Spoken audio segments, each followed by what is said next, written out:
Hello everyone. So welcome back again. Already देखो, हमारा economics की सीरीज चल रही है।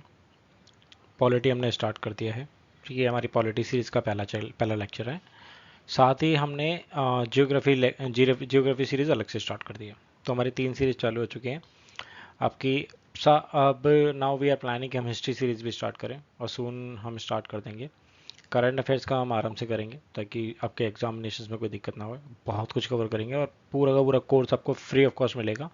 कोई चार्जिंग वार्जिंग का कोई सीन नहीं है यहाँ पे। डायरेक्टली पूरा फ्री ऑफ कॉस्ट मिलेगा आपको। एक एक वर्डिंग जो आपकी बुक्स में है वो सारी यहाँ आपको मिलेगी, कुछ भी आपका छूटेगा नहीं। हर किसी वर्ड का पूरा मीनिंग बताऊंगा, ठीक है। तो स्टार्ट करते हैं। देखो, सबसे पहले हम जब पॉलिटी पढ़ते हैं तो हमें ये बेसिक्स पता होना चाहिए। होप अगर आपने बेसिक्स पढ़ लिए हैं, नहीं पढ़े हैं तब भी कोई बात नहीं। I tell you the basics, basically सारा बेसिक्स पढ़ेंगे। और हाँ हाँ, एक और चीज़। अभी तक की जो लेक्चर्स की जो हमारी जो कंटेंट है वो इंग्लिश में है। तो नाउ वी आर प्लानिंग कि हम इस कंटेंट को हिंदी और इंग्लिश दोनों में रखने की कोशिश करें या फिर सिर्फ हिंदी में रखने की कोशिश करें। दैट वी विल डिसाइड कि ताकि दोनों लोगों को समझ में आए, जो हिंदी वाले हैं और इंग्लिश वाले हैं दोनों को समझ में आए। We will plan accordingly. Okay. तो स्टार्ट करते हैं बेसिकली बेसिक्स ऑफ पॉलिटी। और आराम से पढ़ेंगे कैसे कैसे इमर्ज होते। देखो, हर किसी का जो बेस बना है ना, चाहे आप हिस्ट्री ले लो, चाहे आप पॉलिटी ले लो, चाहे आप इकोनॉमिक्स ले लो, उसके लिए आपको हिस्ट्री समझनी पड़ेगी। जब तक आप हिस्ट्री नहीं समझोगे आपको काफ़ी चीज़ें नहीं समझ में आएगी। ये बेस है बेसिकली, हिस्ट्री बेसिकली बेस है। आपका इकोनॉमिक्स कैसे बनेगा वो हिस्ट्री डिसाइड करती है। आपका पॉलिटी कैसा बनेगा वो आपका हिस्ट्री डिसाइड करेगी। तो थोड़ा बहुत इन सबका ना हिस्ट्री जरूर पढ़ना। Hist sorry historical underpinnings and evolution क्या है, बेसिकली हिस्टोरिकल बैकग्राउंड क्या रहा है। तो ईस्ट इंडिया कंपनी थी बेसिकली 1600 में आई थी। इसको एक कॉन्ट्रैक्ट मिला था कुछ साल के लिए कि हाँ आप वहाँ जाके व्यापार कर लो। इन्होंने वहाँ की जो रानी थी, क्वीन थी ब्रिटेन की, उससे अप्रूवल लिया कि भाई हम भारत जाके व्यापार कर सकते हैं या नहीं। तो इन्होंने व्यापार करने के लिए वहाँ से अप्रूवल ले लिया। इंडिया आए, व्यापार करना चालू कर दिया। अनफॉर्चुनेटली जब इन्होंने व्यापार करना चालू किया तो 1760 में, आपको पता है 1757 और उसके बाद में क्या क्या हुआ 1762-63 में।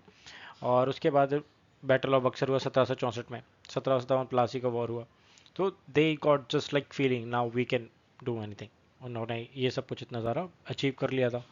और वांडीवाश का युद्ध भी हो चुका था, फ्रांसिस से लड़ चुके थे, ठीक है, पुर्तगीज से लड़ चुके थे, डच से लड़ चुके थे।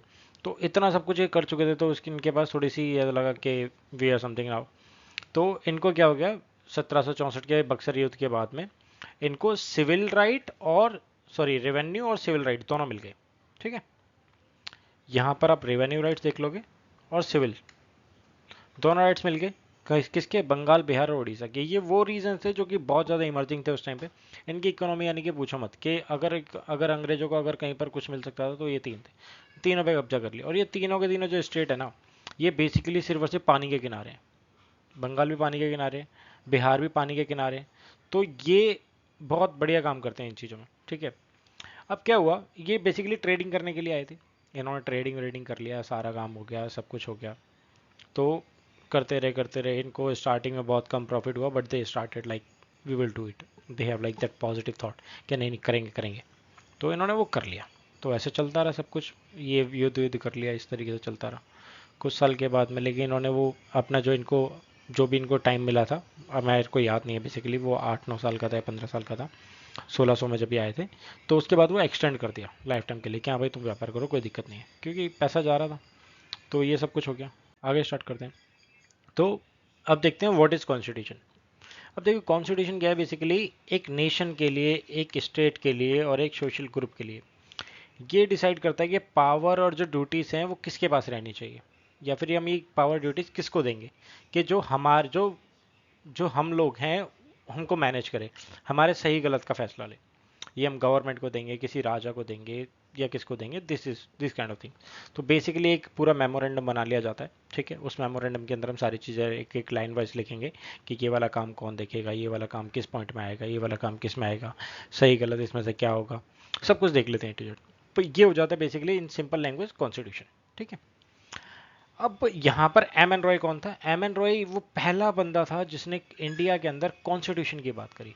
इंडिया के अंदर he was the only man, Manvendra Nath Roy, 1934 he talked about like के कॉन्स्टिट्यूशन चाहिए, ठीक है। Just a minute. Okay. So first time he ask कि हाँ भाई कुछ नहीं, अब हमें कॉन्स्टिट्यूशन चाहिए। आगे क्या हुआ, ये सारी डिस्कशन हो गया। ये था थोड़ा सा बैकग्राउंड हमारा पॉलिटी का, ठीक है। अब हम पढ़ते हैं 1773 से लेके 1758 का टाइम।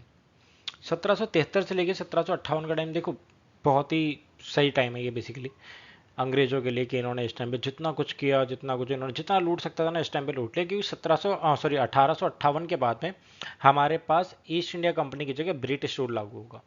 अभी तक इस टाइम तक ईस्ट इंडिया कंपनी का रूल रहेगा, वो अपनी मर्जी से जैसे चलाना चाहती है वो करेगी।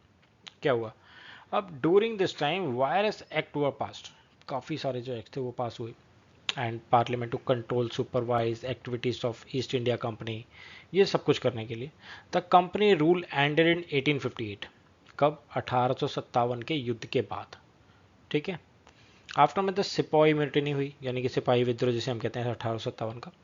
Since then the British parliament took over the responsibilities of administrating of India, ये हमारा एडमिशन सुधारने आए थे बेसिकली, ठीक है, वो उसकी बात नहीं है। हंसने का बेसिकली मेन मोटिव क्या था, इनका खुद का वो समझ नहीं आ रहा था वहाँ पे। ये लोग ये मान के चलो इनके यहाँ पर क्या चल रहा था, बर्बादी हुई पड़ी थी, और they allow their peoples to come go to the India and then take over their things, you can go for the business, because they think at that moment कि we are the supreme power of the world. Okay, तो ये सोचते थे, but या second world war has decided कि भैया तू जा, now we have USA and Russia. But after the cold war, शीत युद्ध हुआ, तो डिसाइडेड कि US is the only power. But now हो रहा है, चीज़ चेंज हो रही है, चाइना इज इमर्जिंग, तो देखते हैं। तो उसके बाद में एक एक्ट आता है 1773 से 1858 तक के एक्ट पढ़ेंगे, तो इसे कहते हैं 1773 का जो पहला एक्ट था उसे कहते हैं हम रेगुलेटिंग एक्ट, ठीक है। इसने क्या किया कि जो बंगाल का जो गवर्नर था इसको बना दिया गवर्नर जनरल ऑफ बंगाल। क्या बना दिया, गवर्नर जनरल ऑफ बंगाल। क्या किया इसने, एक एग्जीक्यूटिव काउंसिल बनाई, not to be confuse with legislative council. इसने क्या बनाया, एग्जीक्यूटिव काउंसिल, जहां पर 4 लोग थे, ठीक है। किसको असिस्ट करने के लिए, गवर्नर जनरल ऑफ बंगाल को असिस्ट करने के लिए, क्योंकि पहले ही गवर्नर ऑफ बंगाल था, अभी गवर्नर जनरल ऑफ बंगाल था। क्यों, बताता हूं। इन 4 लोगों को क्यों बिठाया गया, the first such general was Warren Hasting. कौन था, लिख लो, स्क्रीनशॉट ले लो, जो करना वो करो। मैं कह रहा हूँ इसमें से एक क्वेश्चन का भी ऊपर नीचे चला जाना, आप वीडियो पे जो लिखना है वो लिख लेना, एक क्वेश्चन भी ऊपर नीचे चला जाए तो, अगर इसमें से अगर आ रहा है तो कुछ भी, मैं आपको ये भी बताता चलूंगा कौन सा क्वेश्चन आ चुका है, कौन सा नहीं आया, कौन सा पूछा जा चुका है। तो first governor general was Warren Hasting, question पूछा जा चुका है। It made the governors of Madras and Mumbai presidencies subordinate to the Governor General of Bengal. Centralizing tendency started from this act, यानी कि सेंट्रलाइजेशन चालू हो गया, केंद्रीय वाला सी, ठीक है। ये जो 4 लोग बिठाए गए थे ना, ये 4 लोग और वॉरेन हेस्टिंग, ये इनके लिए वजह से बिठाए गए थे कि भैया तुम इस पूरे रीजन को, पहले बंगाल था बस, अब मुंबई और मद्रास को भी हैंडल करना है इस अकेले बंदे को, तो इसकी हेल्प के लिए ये 4 लोग तो चाहिए ना, तो इन 4 लोगों को बना दिया, तो यानी कि सेंट्रलाइजेशन चालू हो गया। डिसेंट्रलाइजेशन तो पहले था 1773 से पहले, सेंट्रलाइजेशन चालू हो गया। अब सुप्रीम कोर्ट को भी बनाया गया, सुप्रीम कोर्ट को बनाया, it had chief justice and 3 others जजेस। क्यों बनाया भाई, इन दोनों के लिए भी तो आएंगे, ये जो 2 कब्जे में लिए गए हैं इनका भी तो कुछ करना है, तो इनको लाया गया। अब क्या हुआ, wearing servants of company from engaging private trade and accepting bribes, ठीक है। सर्वेंट यानी कि जो भी नौकर चाकर थे, जो भी एम्प्लॉयज़ थे ईस्ट इंडिया कंपनीज के, उनको रिश्वत लेने से, गिफ्ट लेने से, कोई अपना व्यापार करने से रोक दिया गया कि भैया तुमने करप्शन बढ़ा रखा है, तुम ये काम तो करो मत। इनके लिए क्या किया गया, इनके लिए इनकी तनख्वाह इंक्रीज कर दी गई at the time of Warren Hasting. भाई साहब आए कि नहीं, ऐसे नहीं, थोड़ा सा इंक्रीज करो ताकि इनकी थोड़ी सी लालचीपन खत्म हो। 2 की तनख्वाह 4 रुपये और खर्चा 6 रुपये का, तो फिर हो गई फिर तो ऐसा काम, लेकिन उसने थोड़ा काम किया। Court of director was establish, किसके द्वारा, ईस्ट इंडिया कंपनी के द्वारा। किसके लिए, to report on revenue, civil and military affairs. Revenue civil and military affairs को देखने के लिए कोर्ट ऑफ डायरेक्टर्स को एस्टेब्लिश किया गया 1773 के एक्ट के अंदर। ये थी सिंपल सी बात। महत्व क्या है, इंपॉर्टेंस क्या है इस एक्ट के? First step taken by the British government to control and regulate the affairs of East India Company. British government के द्वारा पहली बार ये डिसाइड किया गया भैया कि इसको रेगुलेट करना पड़ेगा, ये हाथ से बाहर जा रहा है। Recognise for the first time the political and administration function of the company. पहली बार political and the administration. Political और एडमिनिस्ट्रेशन कैसे? 1764 बक्सर का युद्ध, सिविल जस्टिस एंड रेवेन्यू वाले जो राइट्स थे वो डिफरेंट अलग अलग कर दिए, ठीक है। ऊपर से कोर्ट ऑफ डायरेक्टर को बना दिया रेवेन्यू के लिए, ठीक है, सिविल्स के लिए, मिलिट्री के लिए। तो ये क्या कर दिया, डिसाइड कर दिया, यानी कि पॉलिटिकल अलग काम होगा, एडमिनिस्ट्रेशन अलग होगा। This is let the foundation for central administration. लेकिन टेंशन ना लो, कुछ ही साल की है, ज़्यादा साल नहीं चलेगी, ये 100 साल तक ही चलिए ज़्यादा से ज़्यादा, लेकिन 100 साल बहुत होता है। Let the foundation of central administration कर दिया। चलो, अमेंडिंग एक्ट ऑफ 1781, जिसे कहते हैं basically it was declaratory act 1781। किसकी चीज़ों को देखने के लिए आया था? ये भैया आया था 1773 की कमियों को दूर करने के लिए। Act was primarily pass to rectify defects associate with the regulating act. उसकी चीज़ों को देखने के लिए इसे कहते हैं 1781 का एक्ट। अभी एक और आएगा, चीज़ें क्या थी वो भी देख लो। Jurisdiction of the supreme court was restricted just to Calcutta, यानी कि जो सुप्रीम कोर्ट बनाया था उसके बाद उसे मद्रास और बम्बई को भी अपने अंडर लिया था, लेकिन इसको कहा कलकत्ता से बाहर जाने की जरूरत नहीं, जितना कह रहे हैं उतना काम कर लो। तो इतने काम पे इसे टिका दिया। Civil servants working in their official capacity, revenue collectors, judicial officers were exempted from the jurisdiction of the court. इन सबको बिल्कुल बाकायदा दूर किया गया, भैया तुम्हें टेंशन लेने की जरूरत नहीं, तुम हो बाबू आदमी। अब जब तुम बाबू आदमी बन चुके हो तो क्या ही कर लोगे, तो आराम से काम करो, शांति से मजे लो, तुम पावर है तुम्हारे पास। Appeals from provincial court were to be taken at the governor general in council. जो प्रोविंशियल जो कोर्ट्स होते थे तो उसके लिए जो अपील जो पहले चाहिए होती थी वो गवर्नर जनरल ऑफ काउंसिल से चाहिए होती थी, ठीक है। चलो, under the regulating act governor general in council was empowered to issue rules, ordinance, अध्यादेश 123 article number, regulation, but they were to be registered in the supreme Court, ठीक है। यानी कि इस भाई साहब को गवर्नर जनरल ऑफ काउंसिल को पावर दी गई थी कि भैया रूल बना सकता है, ऑर्डिनेंस बना सकता है, रेगुलेशन बना सकता है, बट ये सब कुछ रजिस्टर्ड होना चाहिए सुप्रीम कोर्ट के अंदर, ठीक है। अब महत्व क्या है भैया इसकी, जरूरी बहुत ज़्यादा। It was first time India toward separation of the executive and the judiciary bye defining the respective areas of jurisdiction. यहाँ बता दिया गया था सब कुछ, ठीक है। अब आता है पिट्स इंडिया एक्ट 1781 के एक्ट को अगर तुम एक बार भूल भी जाओ तो इसको मत भूलना, इससे क्वेश्चन पूछा जा चुका है यूपीएससी के अंदर, बाकी एक और बार देख लो। अब इसने पहली बात क्या किया कि जो पॉलिटिकल था और जो कमर्शियल था इसको बहुत अच्छे से डिफाइन किया पिट्स इंडिया एक्ट ने, ठीक है। डबल गवर्नमेंट की इसने बात कर दी, created new board of directors. Court of director उसने बनाया था, इसने बनाया बोर्ड ऑफ डायरेक्टर्स, समझ में आ गया, जो कि पॉलिटिकल चीज़ों को देखने के लिए आया था। वो किसको देखने के लिए आया था? Court of directors, civil, military and revenue. ये किसके लिए आया? पॉलिटिकल अफेयर्स को देखने के लिए।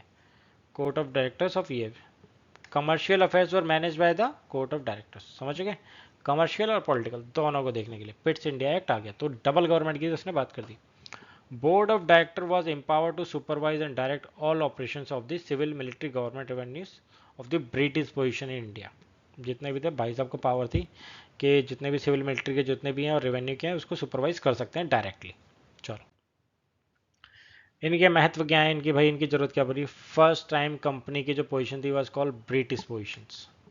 पहली बार किसमें? बोर्ड ऑफ डायरेक्टर्स को जो दी गई थी। British government was given the supreme control over companies affairs and it's administration. पहली बार ही ऐसा हुआ, ये वाला क्वेश्चन पूछा गया था, ठीक है। और डबल गवर्नमेंट वाला पूछा, ये दोनों ऑप्शन दिए गए थे, बताओ पहला सही है दूसरा चाहिए, पहला दूसरा दोनों ठीक है या दोनों ही गलत है?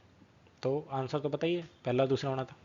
चलो, अब आता है भैया चार्टर एक्ट 1813 का। बैकग्राउंड क्या है? नेपोलियन वॉर्स हो चुका था। Majors cause promoted traders to pressurise the government to end the monopoly in trader trade at the EIC enjoyed, ठीक है। यानी कि जो नेपोलियन जो वॉर था वो सब कुछ हो चुका था, सारा काम धंधा पिट चुका था। अब गवर्नमेंट के ऊपर ना प्रेशर था, भैया EIC का ना ये मोनोपोली खत्म करो, व्यापार करने की जिम्मेदारी किसी और को भी दो। क्या है, company rules was extended another 20 years. Company East India Company का जो रूल था बढ़ा दिया। British merchant were allowed to trade in India, a strict licensing system under charter act 1813। How the trade with China with the tea and opium, opium यानी कि वही वो वाला sorry, company still remain in monopoly, यानी कि जो चाय का जो व्यापार था और जो ओपियम की खेती थी, ठीक है। तो इन दोनों को किसके लिए सिर्फ मोनोपोली यानी कि एकाधिकार दिया गया, ये किया गया सिर्फ ईस्ट इंडिया कंपनी के। इसके अलावा चाय और टी के अलावा तुम किसी में भी व्यापार करो, लेकिन ईस्ट इंडिया कंपनी को अलाउ है वो सिर्फ इसमें व्यापार करो, ईस्ट इंडिया कंपनी को अलाउ वो इसमें व्यापार करे, और किसी को अलाउ नहीं किया गया कि भैया तुम यहाँ पर व्यापार करो। बाकी मर्चेंट्स को अलाउ कर दिया था कि तुम आ जाओ और व्यापार कर लो, लेकिन तुम इन दोनों में अप्लाई नहीं करोगे, इन दोनों में कोई व्यापार नहीं करोगे, ये सिर्फ ईस्ट इंडिया कंपनी के लिए। तो उसमें मोनोपोली इन्हीं की थी। It provide a financial grant towards the revival of Indian literature and the promotion of science, ठीक है। ऐसा हुआ कुछ नहीं था, ये बेवकूफ़ बना रहे। The company was asked to take up a greater role in education of the Indian under them. It set aside 1 lakh for this purpose. आया कुछ नहीं था इसमें से, ये दोनों ही बेवकूफ़ बनाने वाली चीज़ें, बस ये ध्यान रखना, ये ज़्यादा जरूरी है 1813 का। The act permitted Christian missionaries to propagate English, preach their religion. यानी कि भैया इनको बुला लिया गया, इनको यहाँ ये भी ध्यान रखो, ये डिड यू नो लिखा है ना मैंने, ध्यान रखना। इसका इन्होंने क्या करा था, इन्होंने अलाउ कर दिया कि भैया मिशनरीज आओ और तुम एक काम कर लो, तुम इनको इंग्लिश पढ़ाओ। ये है गवार आदमी भारत के, इन गवार आदमियों को तुम सिखा दो थोड़ी सी इंग्लिश, और इनको अपने रिलीजन में भी बताओ इनको, ठीक है। इनको ज़रा क्रिश्चियन बनाओ धीरे धीरे।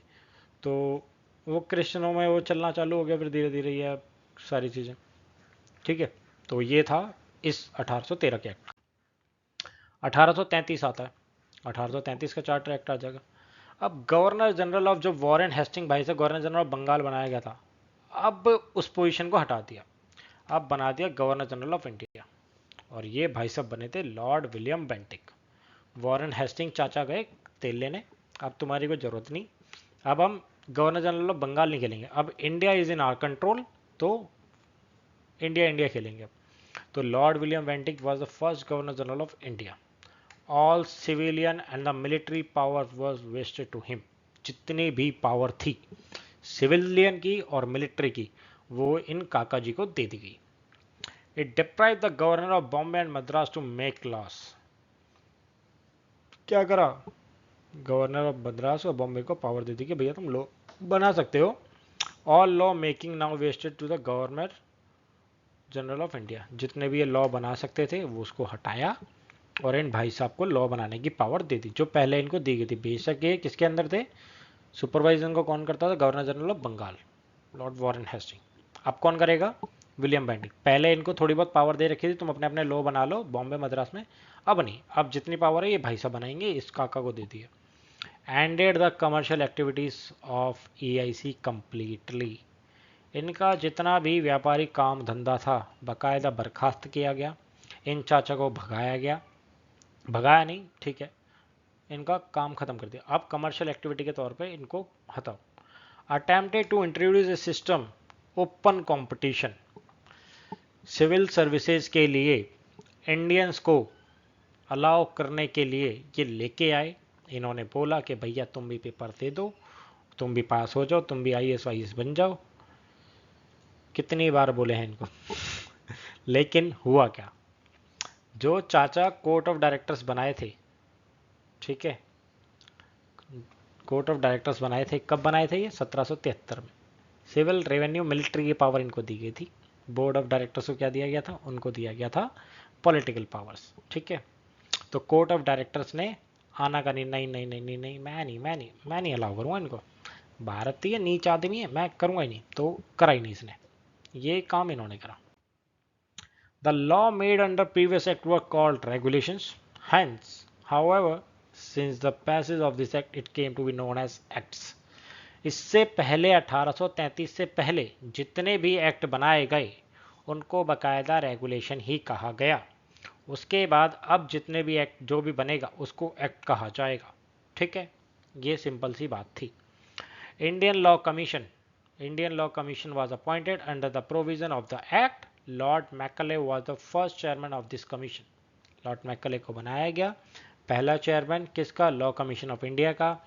आपको इसका अंदाजा लग गया है कि लॉ कमीशन ऑफ इंडिया कब स्टेब्लिश हुआ, 1833 में। ठीक है। The act provided for the presidency of Bengal to be divided into the presidencies of Agra, Fort William. However, this never came into the effect. Act ने क्या करा, जो presidencies of Bengal थी इनको डिवाइड करके presidencies of Agra and fort William में divide किया, लेकिन ऐसा कभी नहीं हुआ। तो बाकायदा इस चीज़ को ऐसे ही छोड़ देते हैं। जो चीज़ नहीं हुई है यूपीएससी उस पर फोकस नहीं करता, जो कुछ हो चुका है उस पर बात करेंगे। The British parliament abolish slavery in Britain and it's all its position in 1833। British parliament ने अलाउ किया कि वहाँ ब्रिटेन के अंदर जितने भी स्लेवरी चलती है वो सबको ख़त्म किया जाए और जितनी भी इनकी पोजीशन है वहाँ पर भी। ठीक है, इंडिया के अंदर ऐसा नहीं हुआ। महत्व क्या है, centralisation of the administration reach new heights, codification of laws was taken up for the first time, it acknowledge the need to evolve Indians in administration. हाँ एक्नॉलेज किया, लेकिन कोर्ट ऑफ डायरेक्टर ने पता ना चाचा ने मना कर दिया। Codification of law, law commission of India 1833 ये आ गया था, तो फर्स्ट टाइम भैया यहीं पर बात हुई है। सेंट्रलाइजेशन, बॉम्बे की पावर मद्रास की पावर छीन लिया, अब यही कानून भी यही बनाएंगे। कौन बनाएंगे, विलियम बेंटिक। कौन से चाचा को हटा दिया, वॉरेन हेस्टिंग को, जो गवर्नर जनरल ऑफ इंडिया थे। अब उनकी पोजीशन, यानी कि वो तो पहले ही हट चुके थे, इतना लंबा टाइम थोड़ी रहेंगे, 1773 1833 इतना टाइम थोड़ी, नहीं। उसकी जगह कोई और रहा होगा उस टाइम पे, जो भी रहा होगा देख लेना, मैं बता दूंगा, बाकी याद नहीं यार। तो धीरे धीरे उसको अब गवर्नर जनरल ऑफ बंगाल का पद हटाया, गवर्नर जनरल ऑफ इंडिया बना दिया। चलो 1853 ये बढ़िया वाला एक्ट है ये। अब इसने क्या करा, सेपरेशन प्रोवाइड किया, it provide the separation executive and the legislative. पहले कौन सी बनाई गई थी, एग्जीक्यूटिव काउंसिल, कब, 1773 में। ठीक है, जहाँ पर 4 लोग और वॉरेन हेस्टिंग चाचा को बिठाया था council. It provide for the addition of 6 new member for legislative, executive नहीं, लेजिस्लेटिव काउंसिल में, इंडियन सेंट्रल लेजिस्लेटिव काउंसिल में। Civil service was thrown open for the Indians. इस वजह से कह रहा था बढ़िया एक्ट है ये। This was the only act, पहली बार जिस टाइम पर आपके जैसे लोग जो उस टाइम पर रहे थे उन सबको अलाउ किया गया, आओ पढ़ो लिखो और IAS बन जाओ। ठीक है। Local representation in India, Indian central legislative council कहाँ से आए, बॉम्बे से आए, आगरा से आए, मद्रास से आए, बंगाल से आए। ये 4 जगह से आए। 6 जनों को बुलाना था, 2 कहाँ से आए, क्रिएट न्यू प्रेसिडेंसीज और प्रोविंस, 2 कहाँ से आए, 2 इन्हीं के यहीं से आए थे। ठीक है, ध्यान रखना, 4 तो यहाँ से आ गए थे, 6 बनाने थे न्यू मेंबर, 2 इन्होंने अपनी तरफ से बुला लिए थे। The act provide for the appointment of the separate governor for the Bengal presidency. भाई साहब सेपरेट गवर्नर बनाया उसके लिए, देख रहे हो तुम। पहले गवर्नर ऑफ बंगाल था, गवर्नर जनरल ऑफ बंगाल बनाया। ठीक है, गवर्नर जनरल ऑफ इंडिया बना दिया, अब दोबारा उसी पे आ रहे हैं। तो ये काम ही कर रहे हैं, थोड़ा सा वही ये अतीत को याद कर रहे हैं, पहले से ही चल रहा होगा, तो ये काम कर लिया। तो ध्यान रखना, लोकल रिप्रेजेंटेशन सिविल सर्विसेज के लिए, यानी कि इंडियंस को अलाउ कर दिया। 6 न्यू मेंबर बनाए, executive and legislative council 6 member कहाँ के लिए, लेजिस्लेटिव काउंसिल के लिए, इसको ध्यान रखना। कोर्ट ऑफ डायरेक्टर्स बना लिए थे, ये ध्यान रखना। न्यू प्रेसिडेंसी और प्रोविंस बनाई थी। Act provide appointment separate governor for the Bengal presidency. ठीक है, महत्व देख लो, extended, it extended the authority of EIC, no time was provided for its rule, यानी कि सिर्फ एक्सटेंड कर दिया था क्या, ठीक है काम करो, जब मन आएगा तो मैं हटा देंगे। EIC could be terminate when ever British parliament wanted. Commercial activity 1833 में ही ख़त्म कर दी गई थी इनकी, इनको कोई राइट नहीं था। ठीक है, लेकिन इनको 1853 के अंदर इनको एक दोबारा से मौका दिया भैया, लेकिन हाँ तुम्हें टाइम नहीं देंगे, पहले 20 साल दिया था 1813 में, अब नहीं, अब काम खत्म, अब की बात में सिर्फ बातचीत, जब मन करेगा तब भगा देंगे। तो ईस्ट इंडिया कंपनी के साथ में ये वाला काम कर दिया, ध्यान रखना, याद कर लेना, इस बात को भूलना मत। Macaulay committee on civil service appointed 1850, Macaulay commitment की वजह से ही, कमेटी की वजह से ही सिविल सर्विसेज में इनको अलाउ किया गया था भाई साहब को कि तुम आओ। इस कमेटी को भी याद रखना, ये बहुत ज़रूरी है। Establishment of dedicated rule making body, rule making पता है ना कौन सी body, law commission of India, जो कि पहले बनाई थी, उसके बाद फिर अब इस पर काम करना चालू कर दिया था। ठीक है, लेजिस्लेटिव काउंसिल बेसिकली, ठीक है, उसके एक्ट फिर यहाँ पर आएंगे, फिर वो बनेंगे तो स्पेशल बॉडी होगी ना। क्राउन रूल 1858 से लेके 1947 तक। तो 1947 this sepoy mutiny promoted the British parliament to end the activities of EIC, East India Company. Henceforth, power of Indian government territories revenues were transferred to the British Crown. The act passed during this time it include, ये सब कुछ हो गया, ठीक है, सब हो गया। सिपाही म्यूटिनी हो गया 1857 की, सब बर्बाद हो गया। रानी की झांसी को पकड़ लिया, नाना जी को पकड़ लिया, सबको पकड़ लिया A to Z, ठीक है। बहादुर शाह जफर सारे काम कर दिए, निपटा दिया सबको। निपटाने के बाद में ईस्ट इंडिया कंपनी को, भैया तू जा, तेरे काम तेरी वजह से सारे कलेश हो रहे हैं, अच्छा खासा चल रहा था, तूने पूरा कलेश फैला दिया 1854 के बाद से। थोड़ा टाइम दिया तो तू मान ही नहीं रहा, तो ये सारे काम हो गए। अब ये सारे काम होने के बाद उन्होंने बोला पावर हम ले लेंगे। सारी पावर किसको होगी? ब्रिटिश क्राउन को ट्रांसफ़र, इस चाचा को ट्रांसफ़र कर दी। चलो,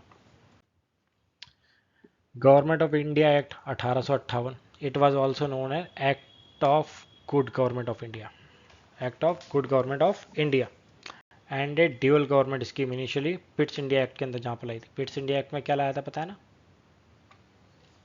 court of directors, court of board of directors, ठीक है, ये दो आई थी। तो ड्यूअल गवर्नमेंट याद है, दोनों आई थी, दोनों का पावर कमर्शियल और पॉलिटिकल वही है ये। The power of company's court of directors were transfer to the secretary of state of India, जिसके लिए 15 मेंबर अलग से बिठाए जाते थे, ठीक है। ये किसी पर भी केस चला सकते थे, लेकिन इनके ऊपर भी केस चलाया जा सकता था फिर तो ऐसा चलता था। Secretary of state and council was set up a body corporate capable and suing and being sue in India and in England. तो ये देख लेते थे, मैं देख लूँ सू कर दूंगा, तो वो वाला काम था। The viceroy would be appointed who would serve as the representative of British crown, Lord Canning. अब viceroy of India, governor general of India को हटा दो, विलियम बेंटिक को हटा दो, वॉरेन हेस्टिंग जा चुके थे। अब आएंगे Lord Canning. Lord Canning was the first viceroy of India, ठीक है। तो ये सब, it become the direct British colony through passage of this act. अभी तक मैं ईस्ट इंडिया कंपनी के तले चल रहे थे, अब ये और भी लपेटेंगे हमें। Act ended the controversy doctrine of lapse. Doctrine of lapse की जो नीति है हिस्ट्री में पढ़ाऊंगा, अभी नहीं। एक्ट इसने खत्म कर दिया डॉक्ट्रिन ऑफ लैप्स की नीति को। ये भी एक मेन रीज़न है बेसिकली डॉक्ट्रिन ऑफ लैप्स, ध्यान रखना 1857 के विद्रोह के लिए। सिर्फ माइंड में डाल लो, बाकी पढ़ा दूंगा। Indian civil services was constituted for the administration of country. This was also provision for the Indians to admitted the services, ठीक है। सिविल सर्विसेज को बनाया गया था ताकि इंडिया का एडमिनिस्ट्रेशन सही चले, ये सब कुछ तो ये था। Indians princes were allowed to retain their principalities so long as they accepted the suzerainty of British। उनको अलाउ किया गया था कि भाई तुम अपने जो प्रिंसिपलिटीज हैं उनको चला सकते हो, लेकिन हाँ तुम्हें ब्रिटिश की चीज़ों को मानना पड़ेगा।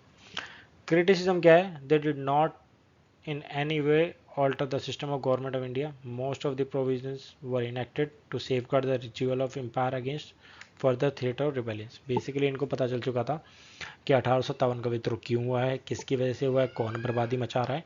तो बर्बादी देखते देखते इन्होंने समझ गए थे भैया, इन्होंने जितने भी चीज़ें ली थी ना, जितने भी इन्होंने लॉ चेंज किए, वो सिर्फ इस वजह से किए ताकि 1857 जैसा विद्रोह दोबारा ना हो, ठीक है। तो ये दो चार चीज़ें बस याद रखो, ज़्यादा याद करने की जरूरत नहीं। 1861 का एक्ट। अब ये एक्ट क्या है? बेसिकली इस एक्ट के लिए ना देखो, आपको एक चीज़, कुछ चीज़ समझाऊंगा। Indian council act 1860 was act of parliament of United Kingdom, transferred India's executive council to function as a cabinet run the portfolio system. सिर्फ इस वर्ड की वजह से ना, पोर्टफोलियो की वजह से ये पूरा एक्ट मशहूर है, पूछा जा चुका है क्वेश्चन, पहले बता रहा हूँ। It was introduced because of the British government wanted to evolve the Indian people with the process of law making, ठीक है। इंडियन लोगों को लाओ, लॉ बनाए, कानून लिखें, डॉक्टर बाबा साहब अम्बेडकर, ठीक है। This act was passed on 1861। Main provision of the act made a beginning of representative institution associating Indians with law making. याद कर लेना ये वाला, ठीक है। Viceroy nominated some Indians as non-official member of his expanded council, जहाँ पर Sir Dinkar Rao, Raja of Banaras, Maharaja of Patiala, इन तीनों को अलाउ किया गया था। कहाँ पे? Non official member expanded council के अंदर। Restored legislative making powers of Bombay and Madras. जो पावर्स पहले ली गई थी उसको वापस दे दिया। ठीक है, establishment of new legislative council Bengal में, नॉर्थ वेस्टर्न में, ये सब कुछ, तो ये सारी पावर उनको वापस दे दी। ड्यूअल गवर्नमेंट खत्म करती थी, तो ठीक है 1858 में, या 1861 है। Viceroy could make provisions for convenient transaction of business in the council, तो ये काम कर सकता था। It gave recognition to the portfolio system और लॉर्ड कैनिंग, पोर्टफोलियो सिस्टम की भाई पावर दे दी। ऑर्डिनेंस कुड बी इशू, अध्यादेश 123 213, ठीक है उल्टा कर दो, 123 किसका है, सेंट्रल का है, 213 किसका है, स्टेट का है। Viceroy without the concurrence of the council during an emergency, बिना किसी की जांच पड़ताल के अगर कोई नहीं है तो एमरजेंसी के टाइम पे भी ये काम कर, एमरजेंसी लगा सकता है, और अध्यादेश होता है basically. How the life of such an ordinance was for the 6 month, ये वाला एक्ट बेसिकली हमारे कॉन्स्टिट्यूशन में यहीं से आया। ठीक है, drawback of the act, the biggest drawback of act was regarding the selection and the role of the additional members. ठीक है, ये बताओगे नहीं कैसे कैसे करना है, ड्रॉबैक ही करना पड़ेगा। This member did not take part of discussion, the role was only advisory, सलाहकारी हैं ये, बस इनको सलाह के लिए रखा गया था। क्यों, मैंने बताया ना 1857 के एक्ट में इनको पता चल चुका था कि 1857 के एक्ट से हमें 1857 के विद्रोह से क्या सीखना है। ठीक है, और ऐसी चीज़ें ना हो तो इंडियंस को इन्वॉल्व करना पड़ेगा और इंडियंस की चीज़ों को, भावनाओं को समझना पड़ेगा। उनकी भावनाओं को ठेस पहुंचाओगे हमें कभी भी लात मार के भगा देंगे। तो उनको इस तरफ लाया गया, बस उनको सलाहकारी रखा गया कि भैया लॉ बनाओ, ये बनाओ। ठीक है, the non official member of the executive council were not interested in attending the meeting of council, moreover under this act they were not bound to attend their meeting, क्योंकि उनको बाउंड नहीं किया गया था, तो वो चाहते ही नहीं थे कि भैया अटेंड करें, क्योंकि सलाहकार ये बात उनकी माननी नहीं, बेकार में फिर नीचा दिखाएंगे। The Indians member were not eligible to oppose any bill, वो किसी भी बिल को अपोज नहीं कर सकते, नहीं ये गलत है। They were pass of the most of the bills were passed one sitting without discussion, अंग्रेज लेके आए, बातचीत उन्होंने अपने आप खत्म करी, ले भाई साइन खत्म, दे दिए। दिस इज, क्योंकि तुम्हें अलाउ ही नहीं है, तुम बिठा ही नहीं, सलाहकार ही हो, तुम क्या ही कर लोगे। इंडियन काउंसिल एक्ट 1892, अब ये क्या हो गया, composition of the function of legislative council in British India, most notably act expanded the number of members in central province council, number of members बढ़ा दिए थे, कितने कितने बढ़ाए, 8, मद्रास में कितने, ये सारे बढ़ा दिए, ये पूछा नहीं जाता, बस याद देख लो। Members could now debate budget and debate the budget without having ability to vote on, barred from asking follow-up questions. एक अगर उन्होंने कुछ पूछ लिया, अगर तुमने कुछ बोल दिया तो दोबारा उसके चक्कर में फॉलो दूसरा क्वेश्चन नहीं पूछ सकते। ठीक है, तो आप डिबेट कर सकते हो, जो उन्होंने बोल दिया दोबारा उसके चक्कर में क्वेश्चन नहीं पूछ सकते, चुप रहो। Governor general council was given the authority to set rules for the members nomination subject the approval of secretary state of India, इनके अप्रूवल के बाद में जो गवर्नर जनरल था वो अथॉरिटी दे सकता था कि हाँ मेंबर का नॉमिनेशन कैसे होना है। Made a limited the indirect provision for use of election filling up non official seats both central and the provincial, limited direction जो होती थी वो दी जाती थी। Nomination for the non official member central legislative council, Bengal chamber of commerce, governor, provincial legislative council based recommendation, district board, ये सब कुछ इनका नॉमिनेशन, ये सब कुछ था। ठीक है, बढ़ाए गए थे तो आप समझ जाना 1892 है क्या, देख लो। Indian council act 1892 is significant milestone है बेसिकली इंडियन कॉन्स्टिट्यूशन में, पॉलिटिकल हिस्ट्री में, क्योंकि भैया इतना सब कुछ काम किया है। Act increase size of viceroy's legislative assembly, आपको बता ही दिया है। Step towards the representative government for the modern India, इनको प्रश्न पूछने के लिए, दोबारा प्रश्न पूछने, जो इनको बंद किया गया था। पहले सलाहकार ही थे 1861 में, अब इनको क्वेश्चन पूछने के लिए राजी कर दिया। For the development of revolutionary forces create stage in India because the British only made a minor concession, थोड़ा बहुत किया था बट ठीक है। 1909 मार्ले मिंटो सुधार, 1919 मॉन्टेग्यू चेम्सफोर्ड सुधार, one of the historic act, historic, देख रहे हो। The legislative council at the centre and the province increase the size, same 1892 की तरह। Introduce non official majority at the provincial legislative council, executive में नहीं, legislative में, province में, states में। Enlarged deliberative function of legislative council in both the levels. ठीक है, provide first time Indians to associate with the executive council. SP Sinha become the law member of Viceroy in executive council. SP Sinha का नाम याद कर लो, paper में कभी भी पूछा जा सकता है। ठीक है, system of communal representation was introduce for Muslims, ठीक है, कम्युनल, मुस्लिम्स के लिए मुस्लिम वोट करेंगे, हिंदुओं के लिए हिंदू करेंगे। This is the communal representation, जिसकी वजह से इसे हिस्टोरिक बनाता है इस एक्ट को, ठीक है। Separate representation for provided for the presidency, corporation, chamber of commerce, universities and जमींदार, इनको अलग से दिया गया था कि भैया तुम्हें भी अलग से रिप्रेजेंटेशन दिया गया। तो Muslims plus chamber of commerce और इन सबको इस वजह से कम्युनल कहा जाता है, हिस्टोरिक है। It show the seed of partition, बीज बो दिया। It belied the expectation of self governance Congress had sought, पहली बार गवर्नमेंट को लगा कि कांग्रेस पार्टी को लगा 1885 के बाद कि भैया मैं भी कुछ कर सकता हूँ। No meaningful representation at the central legislative level, कोई ऐसा कुछ था नहीं, कोई मीनिंगफुल लेवल कुछ बचा नहीं था ऐसा, ठीक है। तो ये था इसका significant. Government of India act 1919, basically Montagu Chelmsford सुधार कहते हैं।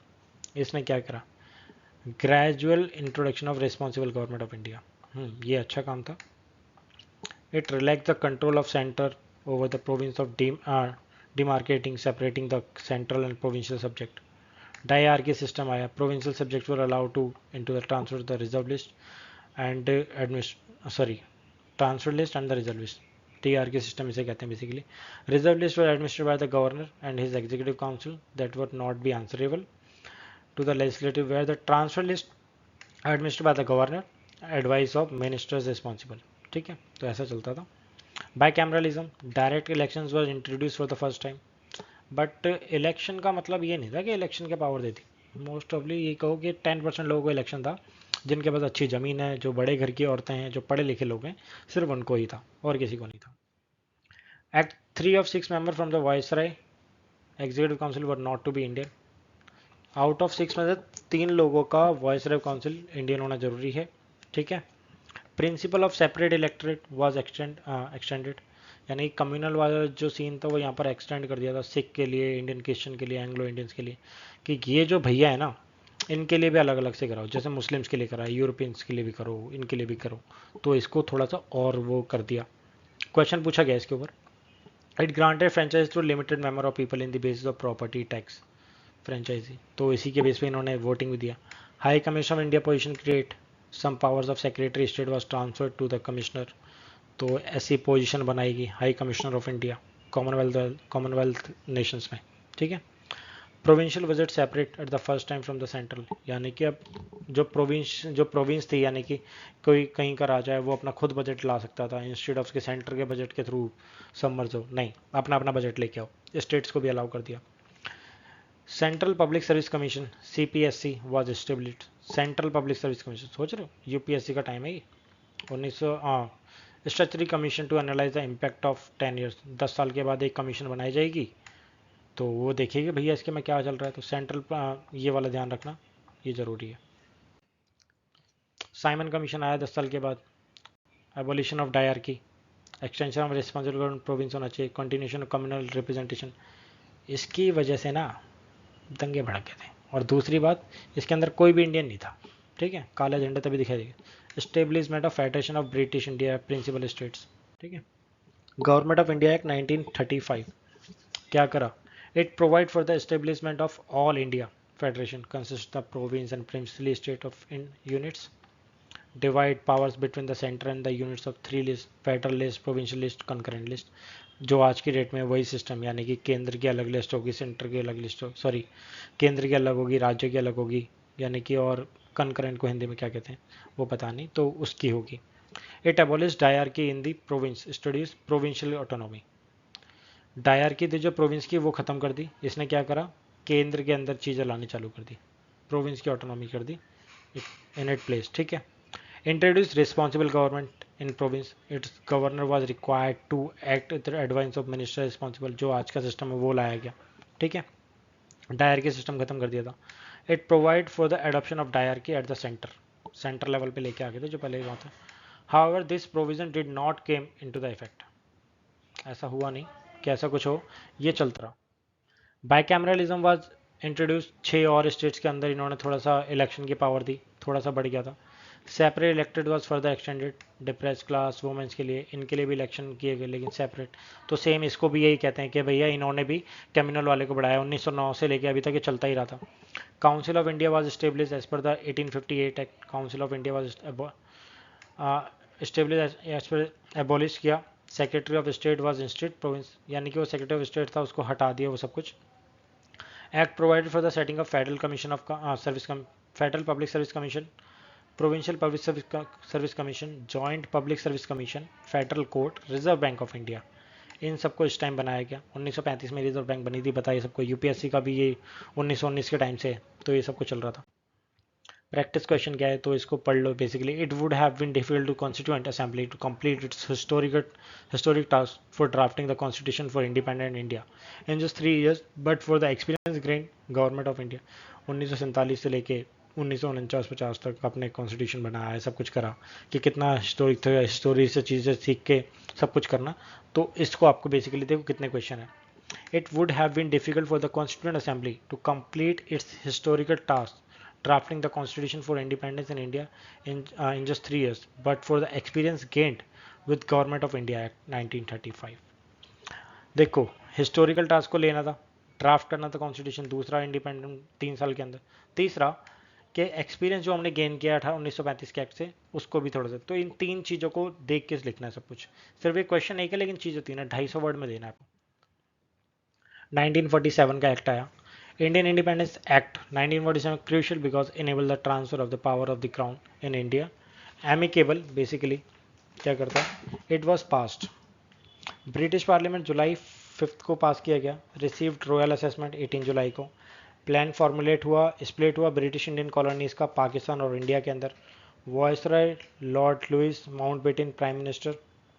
लॉर्ड लुइस कौन थे, Lord Louis Mountbatten prime minister of Britain. कंटेन एटले, एटले कौन था उस टाइम पे, क्लेमेंट एटली प्राइम मिनिस्टर वहाँ का, ब्रिटेन का। ठीक है, माउंटेन जी कौन थे वो हमें पता है, हमारे यहाँ के वॉइस रहे थे। 3 जून को, 3 जून की योजना बेसिकली कहा जाता है 1947 को। After the consultation Indian National Congress and Muslim League representative and of the 6, इन सबको लाया गया, बिठाया गया, बातचीत हुई।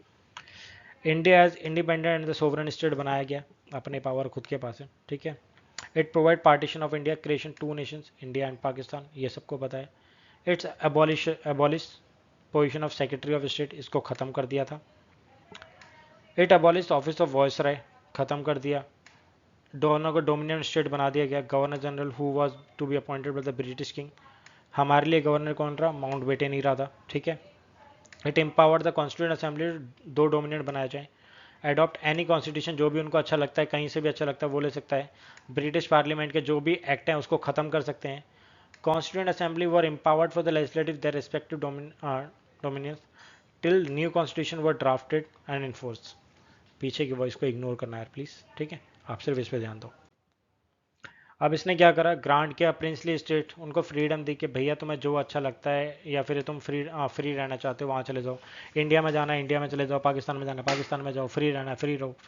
इसके पीछे फिर बाद में दिक्कत हुई थी। Governance of east dominion was conduct based on the provisions of, इसके एक्ट पे 1935 पे गवर्नेंस जो भी बनेगी वो इसके बेस पे। British monarch could no longer ask for the bills और वीटो, कुछ नहीं पूछेंगे जितने भी थे, अब जो तुम्हें करना वो करो, जो तुम्हारी मर्जी है वो करो, जो रूल बनाना वो बनाओ। Governor general of dominion were made for act aid and advice, जो भी डोमिनियन के जो गवर्नर जनरल थे, हमारा गवर्नर जनरल तो माउंटबेटन था, उसके बाद में कुछ हमने दूसरा बनाया। ठीक है, पाकिस्तान ने तो अपना खुद ही करा, हमारे पास तो माउंटबेटन रहा था भैया, हमने उसी को बोला तू संभाल कुछ टाइम, बाकी हम बाद में देख लेंगे। तो ऐसा चला। इवोल्यूशन क्या है, अब हमारे पास देखो जम्मू एंड कश्मीर था, हैदराबाद था। ठीक है, हमारे पास असम था, बंगाल था, इन सबको हमने किस तरीके से कब्जा, किस तरीके से लिया, क्योंकि ये आने नहीं चाहते थे भैया। ठीक है, तो इनको बहुत मुश्किल से थोड़ा सा मनाया बनाया गया। काफ़ी हैक्टिक प्रोसेस था ये सारा हमारे लिए। 7 डिकेट्स, इतना टाइम हो चुका है, but still partition post partition fragmented this identities. Much celebrated value of tolerance acceptance of peers have weakened during, ये सब कुछ चलता रहा यार। देखो अभी भी चलता है, अभी भी सोचते हैं लोग कि अभी भी हमारे साथ ये हो रहा है वो हो रहा है। ऐसा कुछ नहीं है, बस लोग भड़काते हैं तो भड़को मत ना यार, कम से कम थोड़ा दिमाग तो लगाओ। कॉन्स्टिट्यूएंट असेंबली बनी है हमारे पास, एम एन रॉय, ये सब कुछ चलता रहा। INC बनी। ठीक है, called for a constitution assembly बनाया गया। Jawaharlal Nehru made this emphatic decision regarding constitution of free India, ये सब कुछ आया गया। अगस्त प्रस्ताव को अप्रूव किया गया तो हमारा कॉन्स्टिट्यूशन चलता रहा। कैबिनेट मिशन आया, ठीक है। तो ये सब कुछ। अब क्या हुआ, कॉन्स्टिट्यूशन असेंबली बनी 9 दिसंबर 1946 को, पहली बार बैठी। 389 मेंबर थे, 296 सीट्स ब्रिटिश इंडिया के लिए, 93 प्रिंसली स्टेट्स के लिए थी। 292 seats out of 296 was allocated British India were to be from 11 governors, 4 from the Chief Commissioner of Province, 4 Chief Commissioner Province से आने थे। Seats were allocated based on the proportion their respective populations. Okay, seats allocated each province were to be decided among the 3 princelis. इनसे decide करना था इन तीनों में से, सिख, मुस्लिम और जनरल, यानी कि हिंदू वाला काम, ठीक है। यानी कि जो सीट्स थी, जो एलोकेशन था प्रोस्पेक्टिव वाला है, चौथा पॉइंट पे 10 लाख पे एक सीट थी बेसिकली, ठीक है। Representative of communities were elected members of like a partially elected थे, नॉट प्रोपोर्शन, बेसिकली ये कहते हो। Representative of each communities were to be elected by members that community in the provincial legislative assembly. Voting was to be by the method of proportional representation by means single transferable vote. Representative of princely states were to be nominated by head of these princely states. Okay, तो ये चलता। Remember some observation regarding the compositions. Partially elected, partially nominated थे लोग, ठीक है।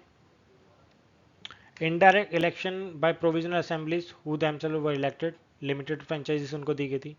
तो direct mode of election, it included representative from the section of society. देखो इन सब में ना ये वाला पॉइंट जरूरी, ये पूछा जा चुका है तो ठीक है, जरूरी है। डायरेक्ट इनडायरेक्ट इलेक्शन हुए थे, नॉमिनेट किया गया था बेसिकली। ये देखो ना, representative of princely states were to be nominated by head of these princely states, ठीक है। वर्किंग क्या था, फर्स्ट मीटिंग हुई 9 दिसंबर 1946 को।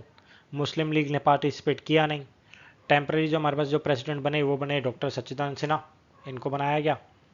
After election held, Rajendra Prasad and S.C. Mukherjee were elected as president and the vice president of assembly. ठीक है। Sir B.N. Rao was appointed the constitution advisor of assembly. B.N. Rao को बनाया गया। Mountbatten was passed. 11 members of Muslim League who were part of the territory participated in the proceeding of the council. इन्होंने part लिया। Mountbatten ने जो plan pass किया था उसके accordingly. Member of princely state who had stayed away from the proceeding initially also participate, जिन्होंने जो दूर रहे थे उन्होंने पार्टिसिपेट किया। कॉन्स्टिट्यूशन असेंबली के जो 11 सेशन हुए, 2 साल 11 महीने 18 दिन लगे कॉन्स्टिट्यूशन को बनने में, 64 लाख रुपए खर्च हुए। उसके बाद में जो फाइनल मीटिंग हुई हमारी 24 जनवरी 1950 को हुई, नवंबर में बन चुका था बेसिकली, ठीक है। तो ये सब कुछ अपना हुआ। लास्ट सेशन जो हमारा हुआ, अब नेहरू का प्लान आया, ऑब्जेक्टिव ऑफ रिवॉल्यूशन, उद्देश्य प्रस्ताव इसी से कहते हैं। इसी से हमारा क्या बना है, प्रेम्बल बना है। तो उद्देश्य प्रस्ताव में क्या क्या है, it laid down the fundamental the philosophical constitutional structure, ये लेके आया। Resolution highlighted following objectives. Free India will be nothing in Republic but A Republic रहेगा। फ्री इंडिया कुछ नहीं होगा बट एक रिपब्लिक नेशन रहेगा। Ideal of social political economic democratic, ये सब कुछ रहेगा। फंडामेंटल जो कुछ भी आपको वहाँ मिलेगा वो यहाँ मिलेगा।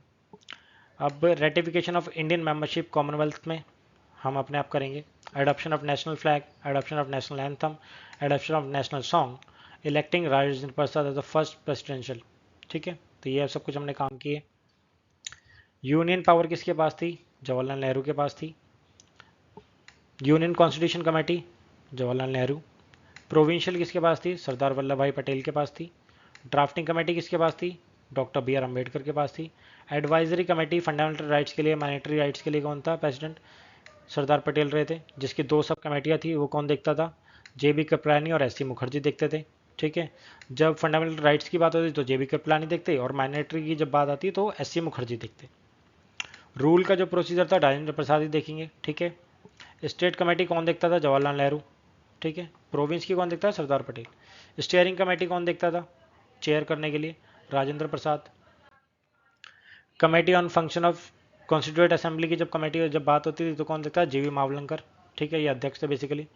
Order of business committee doctor K M. Munshi. House committee Pattabhi Sitaramayya देखते थे। एडहॉक कमेटी और नेशनल फ्लैग पे डॉक्टर राजेंद्र प्रसाद देखते थे। प्रेसिडेंट थे भैया, यही देखेंगे। Special committee to examine the draft constitution Alladi Krishnaswami Ayyar देखते थे। ड्राफ्टिंग कमेटी आएगी, most important committee basically chaired by doctor B R Ambedkar, जिसमें ये सारा कॉन्स्टिट्यूशन ये सब बनाया। Adopted enacted the gave the themselves constitution, 26 नवंबर 1949 को तैयार हो गया। ठीक है, एक महीने का टाइम लिया, 26 जनवरी 1950 को लागू कर दिया। ठीक है, ये रहा। क्यों लागू किया? Date of commencement, this day celebrated republic day. कब? 1930 के अंदर, जब पूर्ण स्वराज हमने मांगा था रावी नदी के किनारे। ठीक है, not a representative body since member were not directly elected, ये क्वेश्चन पूछा जा चुका है। Not it was not a sovereign body since it establish based on British order. ठीक है, तो सोवरन भी नहीं थी। Consume unduly long time make a constitution, 2 साल 11 महीने 18 दिन 64 लाख रुपए। और कितने देशों से हमने, 60 देशों से अप्रोक्सीमेटली हमने बोरो किया। Dominate predominantly Congress party. ठीक है, it was dominated by lawyer political, ये सबको पता ही है सारे के सारे। It was dominated by Hindu predominantly, यार हमने ऐसा कुछ नहीं किया था, ये बेसिकली लिखा जाता है। ठीक है, चलो हिंदूज का बेसिकली देखो कोई ऐसा कुछ सच कुछ नहीं है, क्योंकि हमने सबको पार्टिसिपेशन दिया, हमने सबको पार्टिसिपेशन करने के लिए कहा था। हमने हिंदू मुस्लिम और सिख जो भी थे सबको हमने बुलाया था, सब थे। तो बेसिकली कहा जाता है कि प्रीडोमिनेटली बेसिकली हिंदूज ने डोमिनेटेड था। तो ठीक है, लिखा है तो क्या कर सकते हैं। However, the above criticism do not hold the true picture of the Constitution Assembly. It was indirectly elected, ये सबको बताया। तो ये सब कुछ हमने देख लिया, वो बेसिकली क्रिटिसिज्म है। ये क्वेश्चन, आप ये क्वेश्चन देख लो, ये क्वेश्चन आ चुके हैं। What extent it can be said Constituent Assembly was one party body critically examined, क्या ऐसा था? तो इसके ऊपर आपको लिखना है। देखो इसका आंसर में देखो नो ही आएगा, आपको आपको फेवर में पॉइंट नहीं लिखने हैं इसके अंदर, ध्यान रखना। How was the Constituent Assembly constituted? Do you agree with some of the criticism made against the composition of working Constituent Assembly? ऐसा है, जितने भी अभी हमने पढ़ा क्या ऐसा ऐसा डोमिनेंट थी कांग्रेस पार्टी के, हिंदूज की थी ज़्यादातर लॉ मेकिंग से, तो ऐसा था क्या? तो इस पर भी आपको फेवर में पॉइंट नहीं लिखने, आपको बैलेंसिंग में लिखना है। ठीक है, तो ध्यान रखना। तो आज के लिए लेक्चर में इतना ही, हमारा हिस्टोरिकल बैकग्राउंड ऑफ कॉन्स्टिट्यूशन खत्म हो चुका है। आगे मिलेंगे बाकी नेक्स्ट लेक्चर में और कोशिश करेंगे बहुत आराम से चीज़ों को समझना। होप आपको लेक्चर समझ में भी आया होगा, नहीं आया तो प्लीज़ कमेंट में बता देना, विल ट्राई कि हाँ फिनिश करें इजीली। आज के लिए इतना ही, thank you so much, like and subscribe कर देना यार, थैंक यू।